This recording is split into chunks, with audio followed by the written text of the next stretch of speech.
Hello hi friends, welcome to my channel Sunitha Venkat creations Telugu YouTube channel. అందరికీ నమస్కారం అండి. ఈరోజు వీడియోలో మన ఆంధ్రప్రదేశ్ రాష్ట్ర వ్యాప్తంగా ఉన్నటువంటి ఎవరైతే మహిళలు ఉన్నారో వారందరికీ కూడా, ఎవరైతే మహిళలు వారి పిల్లలను 1వ తరగతి నుంచి ఇంటర్మీడియట్ వరకు కూడా స్కూళ్ళు మరియు కాలేజీలకు పంపిస్తున్నారో వాళ్ళందరికీ కూడా ఏపీ ప్రభుత్వం మరొక భారీ శుభవార్తనైతే తీసుకొచ్చింది. ఇప్పటికే తల్లికి వందనం పథకానికి సంబంధించిన తొలి విడత డబ్బులను గత ఏడాది జూలైలోనే విడుదల చేసినటువంటి రాష్ట్ర ప్రభుత్వం తాజాగా ఈ 2026 విద్యా సంవత్సరానికి సంబంధించి ఇక్కడ రాష్ట్ర ప్రభుత్వం తల్లికి వందనం పథకానికి సంబంధించిన ఈ సంవత్సరానికి సంబంధించిన 2వ విడత డబ్బులను ప్రభుత్వం అయితే విడుదల చేయబోతున్నట్లు ఒక అప్డేట్ అయితే తీసుకొచ్చింది. మరి ఈ తేదీ నుంచి కూడా ఈ తల్లికి వందనం పథకానికి సంబంధించిన 2వ విడత డబ్బులు జమ కాబోతున్నాయి. మరి ఈ 2వ విడత పాటు మనకు ఇవన్నీ కూడా ఫ్రీగా కూడా ప్రభుత్వం అయితే పంపిణీ చేయబోతోంది. మరి రాష్ట్ర వ్యాప్తంగా ఇప్పటికే తల్లికి వందనం పథకానికి గత ఏడాదికి సంబంధించిన విడుదల చేసినా కానీ కూడా గత ఏడాది మనకు కొన్ని ఏదైతే చిన్న చిన్న సాంకేతిక కారణాలు కొన్ని అంటే అప్లై చేసుకోవడానికి ప్రభుత్వం అవకాశం ఇవ్వకుండా స్కూళ్ళ నుంచి డేటా తీసుకొని అలాగే పథకాన్ని అప్లై చేయడం వల్ల అనేక ఇబ్బందులు కూడా కలగడం జరిగింది. ఇప్పటికీ కూడా మనకు పెండింగ్ డబ్బులు అయితే మహిళలకు జమ కావాల్సి ఉంది. ఇప్పటికీ పెండింగ్ డబ్బులు పడనటువంటి వారు ఇంకా చాలామంది ఉన్నారు.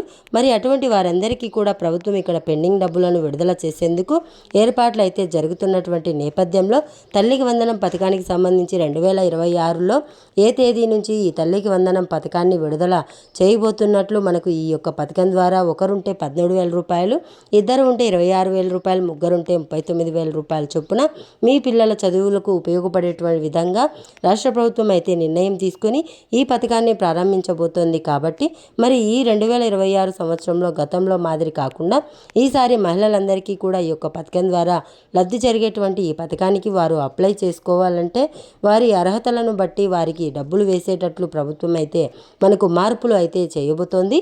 మరి ఈసారి దరఖాస్తులు స్వీకరించేటువంటి అవకాశం కూడా ఉన్నట్లు ఇక్కడ మన కూటమి ప్రభుత్వం అయితే చెబుతుందన్నమాట. దరఖాస్తులు స్వీకరిస్తేనే మంచిది. ఎందుకంటే గత ఏడాది ఇచ్చినటువంటి ఈ తల్లికి వందనం డబ్బులకు దరఖాస్తు చేసుకోలేదు మహిళలు. స్కూళ్ళలో పిల్లల హాజరును బట్టి, పిల్లల డేటాను బట్టి ఇక్కడ వారి తల్లుల ఖాతాల్లోకి డబ్బులు వేశారు. చాలామంది అకౌంట్లు ప్రాబ్లం ఉండడం, చాలామందికి ఈ యొక్క ఈకేవైసీ లేకపోవడం, చాలామందికి అర్హత ఉన్నా కూడా 6 దశల వెరిఫికేషన్ చూపించడం, ఇలా రకరకాల కారణాల వల్ల వాళ్ళకి నిజమైనటువంటి అర్హత ఉండి కూడా డబ్బులు పొందలేదు. మరి అటువంటి ఇబ్బందులు ఈసారి ఉండకూడదని చెప్పి ఉద్దేశంతో ఈ తల్లికి వందనం పథకాన్ని చాలా పక్కాగా పగడ్బందీగా అమలు చేయాలని చెప్పి నిర్ణయం తీసుకొని ఈ 2026లో ఈ 2వ విడత కింద ఇచ్చేటువంటి తల్లికి వందనం పథకం ద్వారా మీకు 13,000 రూపాయలు రావాలంటే మీరు చేసుకోవాల్సినటువంటి పనులు ఏంటి, ఈ తల్లికి వందనం డబ్బులను ఎప్పుడు ప్రభుత్వం విడుదల చేయబోతుంది, ఎవరికి ఇస్తుంది, ఎవరెవరికి రాదు, ఎలా అప్లై చేసుకోవాలి, గతంలో చేసినటువంటి తప్పులు చేయకుండా ఈసారి మనం డబ్బులు అందరికంటే ముందుగానే మనం డబ్బులు ఎలా తీసుకోవాలనే వివరాలన్నీ కూడా మీకు నేను ఇక్కడ క్లారిటీగా తెలియజేస్తాను. ఈ వీడియో చాలా చాలా ఇంపార్టెంట్ వీడియో. ఇది వీడియోని ఎక్కడా కూడా ఆపకుండా మీరు లాస్ట్ వరకు చూడడానికి ప్రయత్నం చేయండి. మీరు ఎప్పుడైతే వీడియోను లాస్ట్ వరకు చూస్తారో అప్పుడే మీరు సమాచారాన్ని పూర్తిగా తెలుసుకోవచ్చు. అలాగే తప్పకుండా వీడియోను లైక్ చేయండి, మీ ఫ్రెండ్స్ అండ్ ఫ్యామిలీ మెంబర్కు షేర్ చేయండి. అలాగే మన ఛానల్ను సబ్స్క్రైబ్ చేసుకొని నోటిఫికేషన్ గంట ఆన్లో పెట్టుకోవడం మర్చిపోవద్దు. ఇక లేట్ చేయకుండా మనం వివరాలు గనక చూసినట్లయితే మన ఆంధ్రప్రదేశ్ రాష్ట్ర వ్యాప్తంగా ఏపీ ప్రభుత్వం చాలా ప్రతిష్టాత్మకంగా తల్లికి వందనం పథకానికి అయితే మరొకసారి 2వ విడత అంటే ఈ సంవత్సరానికి సంబంధించినటువంటి తల్లికి వందనం పథకాన్ని విడుదల చేసేందుకు డేట్ అయితే ఫిక్స్ చేసింది. మరి తల్లికి వందనం పథకం ద్వారా ఈసారి కూడా గతంలో జరిగినటువంటి తప్పులు జరగకుండా ఇక మనం గత ఏడాది గురించి మాట్లాడుకుంటే గత ఏడాదిలో సీఎం చంద్రబాబు నాయుడు గారు అనుకోకుండా ఈ తల్లికి వందనం పథకాన్ని జూన్ 12న విడుదల చేశారు. అంటే స్కూల్ తెరిచిన వారానికి ఇస్తామని చెప్పేసి అక్కడ ఇవ్వడం జరిగింది. అంటే అక్కడ విడుదల చేసినా కానీ ఈ పథకానికి అప్లై చేసుకోవడానికి ప్రభుత్వం అవకాశం ఇవ్వలేదు. అప్లై చేసుకుని కనుక ఉంటే కనుక మహిళలకు చాలా మేలు జరిగేది. కానీ ప్రభుత్వం ఏం చేసిందంటే స్కూల్లో వారి పిల్లలు అటెండెన్స్ని బట్టి ఇక్కడ లిస్ట్ అనేది ఓపెన్ చేసింది, లిస్ట్ అనేది విడుదల చేసింది. ఇక్కడ ఏమైందంటే కొంతమంది పిల్లలు స్కూల్కి వెళ్ళినా కానీ వాళ్ళ అటెండెన్స్ అనేది ఆన్లైన్ కాకపోవడం వల్ల ఈ తల్లికి వందనం పథకం వాళ్ళకి రాలేదు. అంటే మీ పిల్లల పేర్లు లిస్టులో రాలేదన్నమాట. అసలు పూర్తిగా అర్హుల లిస్టులో లేవు, అనర్హుల లిస్టులోనూ లేవు. ఇదొక ఇబ్బంది అయిపోయింది. అలాగే అర్హత ఉంటే కూడా చాలామందికి 6 దశల వెరిఫికేషన్ చూపించింది. ఇది కూడా చాలా పెద్ద ప్రాబ్లం అయిపోయింది తల్లులందరికీ కూడా. ఇలా అనేక రకాల ప్రాబ్లమ్స్ అనేటివి వచ్చేసరికి ఇక్కడ ఏం చేయాలనేది అర్థం కాలేదు తల్లులందరికీ కూడా. ఇక గ్రామ వార్డు సచివాలయానికి వెళ్ళి గ్రీవెన్స్ పెట్టుకోమని చెప్పి ప్రభుత్వం చెప్పింది. గ్రామ వార్డు సచివాలయాలకు వెళ్ళారు, గ్రీవెన్స్ పెట్టారు. ఏం చేసినా కానీ ఇక్కడ డబ్బులు అయితే ఇప్పటి వరకు కూడా పడలేదు. ఎవరికైతే ఆ డబ్బులు విడుదల చేసినప్పుడు డబ్బులు పడిందో ఆ డబ్బులు మళ్ళీ పెండింగ్ డబ్బులు అని చెప్పేసి ప్రభుత్వం ఎక్కడా విడుదల చేయలేదు. ఆ డబ్బులు ఇప్పటికీ కూడా పడలేదు. అంటే జూన్ 12న డబ్బులు విడుదల చేస్తే మళ్ళీ కూడా ఇంకా డబ్బులు పడలేదని చెప్పేసి చాలామంది జూలై 10వ తారీఖున మళ్ళీ డబ్బులు విడుదల చేశారు. అప్పుడు విడుదల చేసినా కానీ ఇంకా డబ్బులు పడలేదు. ఇంకా 4,000 కోట్ల రూపాయలు జమ కావాల్సి ఉంది అని చెప్పి మన విద్యాశాఖ మంత్రి గారే స్వయంగా చెప్పడం జరిగింది. మరి 4,000 కోట్ల రూపాయలను ఈ పండుగ కానుకగా వేస్తామని చెప్పారు గత ఏడాది పెండింగ్ డబ్బులను. మరి ఆ డబ్బులు అయితే ఇంకా మనకు విడుదల కాలేదు. మరి ఈ యొక్క 28 తారీఖున కేబినెట్ మీటింగ్ ఉందని, ఈ కేబినెట్ మీటింగ్లో నిర్ణయం తీసుకున్న పెండింగ్ డబ్బులు 4,000 కోట్ల రూపాయలను ఇంకా డబ్బులు పేమెంట్ ప్రాసెస్ అని చెప్పుకున్న వారికి అర్హత ఉండి డబ్బులు పడనటువంటి వారికి వాళ్ళందరికీ కూడా డబ్బులు వేయడానికి ప్రభుత్వం సిద్ధమైనట్లు సమాచారం అయితే ఉందన్నమాట. మరి ఇక ఈసారి మళ్ళీ కూడా వేయాలి. ఈ తల్లికి వందనం 2026 సంవత్సరంలో మళ్ళీ ఈ 2026 విద్యా సంవత్సరానికి సంబంధించి వేయాలి. మళ్ళీ స్కూళ్ళు తెరుస్తారు జూన్లో. మళ్ళీ అంటే ఏప్రిల్లో హాలిడేస్ వస్తాయి, మే వరకు కూడా మేలో సెలవులు ఉంటాయి, జూన్లో మళ్ళీ తిరిగి స్కూళ్ళు ప్రారంభమవుతాయి. మరి ఈసారి అలా కాకుండా స్కూళ్ళు ప్రారంభించడానికి ముందే గత ఏడాది స్కూల్ తెరిచిన తర్వాత డబ్బులు వేశారు. ఈసారి అలా కాకుండా మనకు స్కూల్ తెరిచే ముందే అంటే సెలవులకు రాకముందే ఈ యొక్క డబ్బులు ఇవ్వాలని చెప్పేసి ప్రభుత్వం నిర్ణయం తీసుకున్నట్లు మనకు సమాచారం అయితే ఉంది. కాబట్టి రాష్ట్ర వ్యాప్తంగా ఉన్నటువంటి మహిళలు ఇప్పటికైనా సరే గత ఏడాది జరిగినటువంటి తప్పులను మీరు చేసుకోకుండా మన వీడియోస్ను చూడండి. తల్లికి వందనం పథకానికి సంబంధించి 2026లో మీరు ఎలా చేసుకుంటే మీకు అందరికంటే ముందుగా మీ అకౌంట్లోకి డబ్బులు పడతాయి అనే విషయాలన్నీ నేను చెప్తూ ఉంటాను, వీడియోస్ వస్తూ ఉంటాయి. ఇలా ఖచ్చితంగా మీరు తల్లికి వందనం పథకం గురించి తెలుసుకోండి. అప్డేట్స్ అన్నీ కూడా దాని ప్రకారం మీరు అలర్ట్గా అప్డేటెడ్గా ఉంటే మీ ఖాతాల్లోకి తల్లికి వందనం పథకానికి సంబంధించిన డబ్బులు అయితే జమ అయిపోవడం జరుగుతుంది. మరి ఈ 2026 ముందుగానే డబ్బులు జమ కాబోతున్నాయండి. గత ఏడాది వేసినట్లు స్కూళ్ళు తెరిచినప్పుడు కాకుండా ముందుగానే డబ్బులు వేయాలని చెప్పి ప్రభుత్వం నిర్ణయం తీసుకుంది.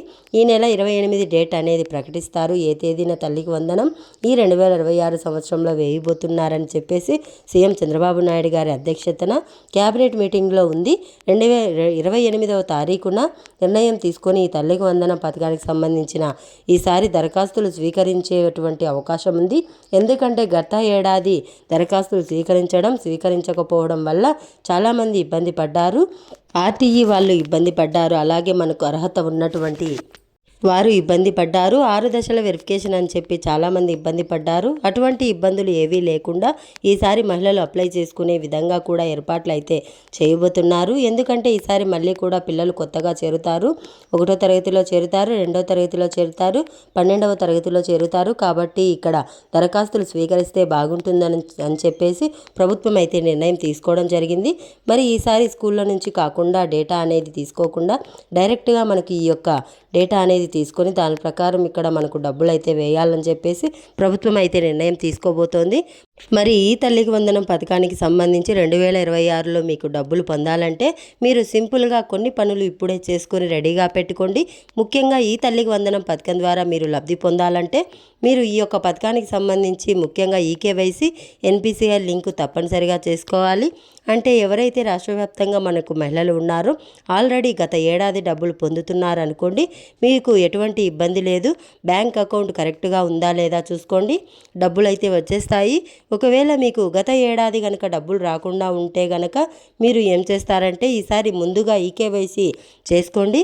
రేషన్ కార్డుకు సంబంధించినటువంటి ఈకేవైసీ ఉందా లేదా అని చెప్పేసి చెక్ చేసుకోండి. ఆ రేషన్ కార్డుకు సంబంధించినటువంటి ఈకేవైసీ కనుక లేకపోతే మీకు డబ్బులు రావు. కాబట్టి రేషన్ కార్డుకు సంబంధించినటువంటి ఈకేవైసీ ఉందా లేదా అని చెప్పేసి చెక్ చేసుకోండి. అలాగే ఎన్పిసిఐ లింకు ఉంటే మీ యొక్క బ్యాంకు ఖాతాకు ఆధార్ ఫోన్ నెంబర్ లింక్ అయ్యిందా లేదా చెక్ చేసుకోండి. ఎన్పిసిఐ లింక్ ఉంటేనే మీ అకౌంట్లోకి డబ్బులు వస్తాయండి. గత ఏడాది ఈకేవైసీ ఎన్పిసిఐ లేని కారణంగా ఈ 2 కారణాల చేత కూడా చాలామందికి డబ్బులు పడలేదు. ఇప్పటి వరకు పెండింగ్ డబ్బులు పడలేదు, అసలు పేమెంట్ ప్రాసెస్ అని చెప్పి ఉంది అంతే. మరి డబ్బులు 2 సార్లు వేసినా కానీ తొలిసారి ఎవరికైతే అర్హత ఉందో వాళ్ళందరికీ డబ్బులు పడిపోయినాయి. మరి రెండోసారి ఏమైందంటే కొత్తగా 1వ తరగతి మరియు ఇంటర్మీడియట్లో చేరిన వారికి రెండోసారి డబ్బులు వేశారు జూలై నెలలో. అంతే తప్ప చిన్న చిన్న సాంకేతిక కారణాలు, ఈకేవైసీ ఎన్పిసిఐ లింకు లేని కారణంగా ఇంకా అనేక రకాల కారణాలు డబ్బులు పడనటువంటి వారికి మాత్రం ప్రభుత్వం అయితే డబ్బులు వేయలేదు. ఈసారి అటువంటి ఇబ్బందులు ఏవి ఉండకూడదు అనుకుంటే మీరు ముందుగానే మీ రేషన్ దుకాణంలో కానీ మీ గ్రామ వార్డు సచివాలయంలో కానీ వెళ్ళి మీరు వెంటనే కూడా ఈకేవైసీ అనేది పూర్తి చేసేయండి. ఈకేవైసీ ఉంటేనే మీకు డబ్బులు వస్తాయి. ఈకేవైసీ లేకపోతే మీకు డబ్బులు వచ్చేటువంటి అవకాశమే లేదు. కాబట్టి ఈకేవైసీ చేసుకోవడానికి మీరు ప్రయత్నం చేయండి. ఇక ఈకేవైసీతో పాటు మీరు ఉపయోగిస్తున్నటువంటి బ్యాంకు ఖాతా యాక్టివ్గా ఉందా లేదా, ఈ bank account Aadhaar phone number link ఉందా లేదా కూడా చెక్ చేసుకొని ఎన్పిసిఐ లింక్ అనేది కూడా తప్పనిసరిగా చేసుకోండి. అప్పుడే మీ ఖాతాలోకి డబ్బులు వస్తాయి తప్ప వేరే విధంగా ఇక్కడ మీకు డబ్బులు వచ్చేటువంటి అవకాశం లేదు. అలాగే మీరు ఖచ్చితంగా ఈ పథకానికి అప్లై చేసుకోవాలంటే ఈసారి ration card, Aadhaar card, bank account తప్పనిసరిగా కలిగి ఉండాలి. అలాగే మీ పిల్లలు ఖచ్చితంగా 70% కంటే 80% కంటే హాజరు అని చెప్తున్నారు. ఇప్పుడు 80% హాజరు అనేది తప్పనిసరిగా ఉండాలి మీ పిల్లలకు. అప్పుడే మీకు ఈ పథకానికి మీరు ఎలిజిబుల్ అనమాట. అలాగే మీకు 6 దశల వెరిఫికేషన్ ఉండకూడదు. అంటే 300 యూనిట్ల కంటే ఎక్కువగా కరెంటు బిల్లు రావడం, 4 చక్రాల వాహనం ఉండడం, ఇన్కమ్ ట్యాక్స్ కడుతూ ఉండడం, మెట్టా మాగాని భూమి కలిపి 13 ఎకరాల కంటే ఎక్కువగా ఉండడం, అలాగే ప్రభుత్వ ఉద్యోగం చేస్తూ ఉండడం, మీకు పట్టణాల్లో, మున్సిపాల్లో ఏరియాల్లో 1000 చదరపు అడుగుల కంటే ఎక్కువగా ఫ్లాట్ ఉండడం. ఇలాంటి 6 దశల వెరిఫికేషన్లో మీరు కనుక ఫెయిల్ అయిపోతే మీకు ఎట్టి పరిస్థితుల్లోనూ కూడా ఈ పథకానికి సంబంధించిన డబ్బులు అయితే రావు. కాబట్టి రాష్ట్ర వ్యాప్తంగా ఉన్నటువంటి మహిళలు ఈ 6 దశల వెరిఫికేషన్ కూడా ఏదైతే ఉంటే కూడా మీరు క్లియర్ చేసుకోవడానికి ప్రయత్నం చేయండి. అంటే 300 యూనిట్ల కంటే కరెంటు బిల్లు ఎక్కువగా శాతం మంది మహిళలు ఈ యొక్క డబ్బులు పొందలేకపోయారు. అటువంటి వారంతా కూడా కరెంటు ఏఈ గారి ఆఫీస్కు వెళ్ళి ఒకసారి సంప్రదించి మీ ఆధార్కు వేరొకరి మీటరు ఏమైనా లింక్ అయ్యాయా, లేకపోతే మీకు నిజంగానే ఏదైనా మీటర్స్ ప్రాబ్లం వల్ల కూడా చాలామందికి 300 యూనిట్లు దాటింది కరెంటు బిల్లు అనేది. అటువంటి వారు కూడా పూర్తి స్థాయిలో కూడా ఇక్కడ ఇబ్బంది పడ్డారు, వారి పిల్లలను చదివించుకోలేకపోయారు. మరి ఈసారి రూల్స్ తీసేస్తే బాగుంటుందని చెప్పి మహిళలంతా కూడా కోరుతూ ఉన్నారు. మరి ప్రభుత్వం దీనిపైన నిర్ణయం తీసుకుంటుంది. సీఎం చంద్రబాబు నాయుడు గారు నిర్ణయం తీసుకొని ఈ పథకానికి కూడా ప్రారంభించేందుకు ఆయన సిద్ధమైపోవడం జరిగింది. మరి రాష్ట్ర వ్యాప్తంగా ఉన్నటువంటి ప్రతి మహిళ కూడా సిద్ధంగా ఉండి ఈ యొక్క తల్లికి వందనం పథకానికి సంబంధించి ఈ 2026లో మరొకసారి మీకు ఒక పిల్లాడు ఉంటే 13,000 రూపాయలు, ఇద్దరుంటే 26,000 రూపాయలు, ముగ్గురుంటే 38,000 రూపాయలు, ఇలా ఎంతమంది ఉంటే అంతమంది పిల్లలు కూడా మీరు డబ్బులు తీసుకోవడానికి ప్రయత్నం చేయండి. మరిన్ని అప్డేట్స్, మరిన్ని సమాచారం మీకోసం అందిస్తూ ఉంటాను. తప్పకుండా వీడియోని లైక్ చేయండి, షేర్ చేయండి, సబ్స్క్రైబ్ చేసుకొని ఫాలో అవుతూ ఉండండి. Thanks for watching. Thank you. Have a nice day.